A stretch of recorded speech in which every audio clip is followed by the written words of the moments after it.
Hari ini kita akan renungkan Injil Yohanes pasal 1. Teksnya ayat 35 sampai 51. Dan sudah dibagi 3 paragraf. Paragraf yang pertama, ayat 35 sampai 42. Dua murid Yohanes Pembaptis mengikuti Yesus.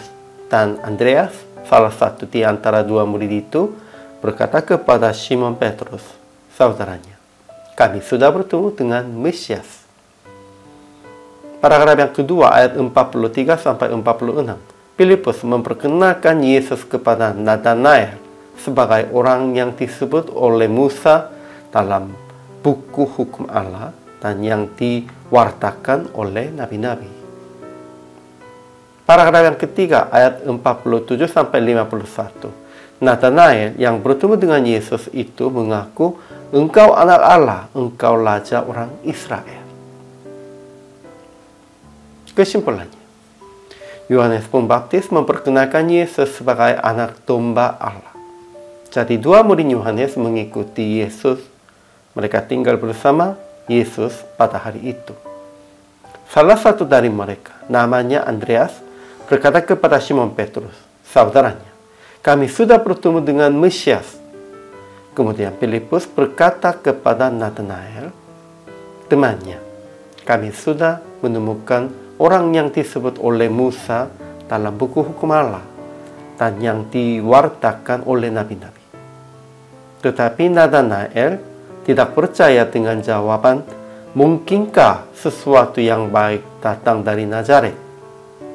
Tetapi Filipus ajak laginya, mari dan lihatlah. Kemudian Nathanael langsung bertemu dengan Yesus dan mengaku bahwa engkau anak Allah, engkau raja orang Israel. Ajaran tentang Allah.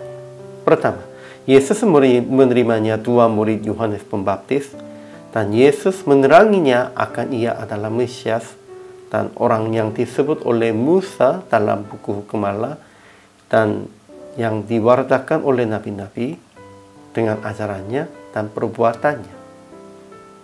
Kedua, Yesus sudah tahu karakter dan kelebihan Simon dan Nathanael sejak bertemu mereka baru pertama kali. Ajaran tentang manusianya. Pertama, Yohanes Pembaptis memperkenalkan Yesus sebagai anak domba Allah kepada murid-muridnya sendiri. Kedua, dua murid Yesus, Andreas dan Filipus mengikuti Yesus dan Andreas mengajak Simon untuk datang kepada Yesus dengan berkata, kami telah menemukan Mesias. Ketiga, Filipus yang bertemu Yesus juga mengajak Nathanael dengan berkata, kami telah menemukan dia yang disebut oleh Musa dalam kitab Taurat dan oleh para nabi.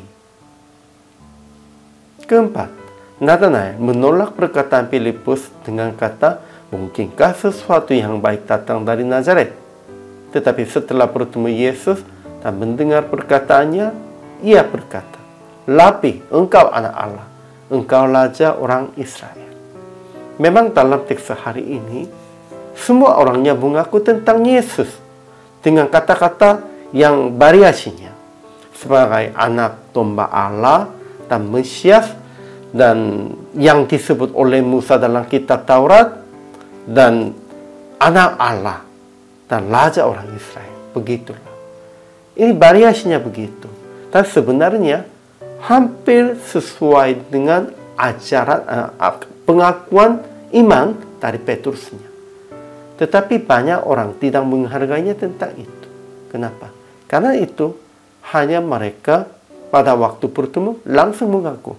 Ya, memang mengaku itu dari memang dari law-nya sudah mengubahkan hati mereka dan law-nya sudah menguasainya mulut mereka. Tetapi itu bukan pengakuan iman berdasarkan pengalaman sesungguhnya mereka memahami. Jadi, aplikasi hari ini, pertama, hiduplah dengan Yesus dalam renungan dan doa. Kemudian memperkenalkan Yesus kepada mereka yang belum mengenal Yesus sesuai dengan pemahaman dan pengakuan Anda diri sendiri. Pentingnya itu harus dengan pemahamannya dalam kehidupan Anda. Bukan hanya yang pertama dan hanya belasannya begitu, itu tidak boleh. Kedua, janganlah konsentrasi hanya menghadap tanda-tanda dari Tuhan. Melainkan, jadilah Anda sendiri tanda-tanda untuk Yesus dengan berbuat sesuai dengan ajarannya. Tanda-tanda mujizat, orang-orangnya, mereka maunya itu.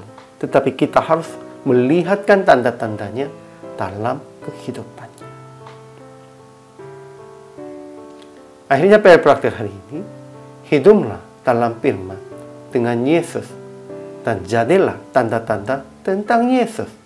Ialah Mesias dan Juru Selamat. Dengan berbuat sesuai dengan ajaran Yesus.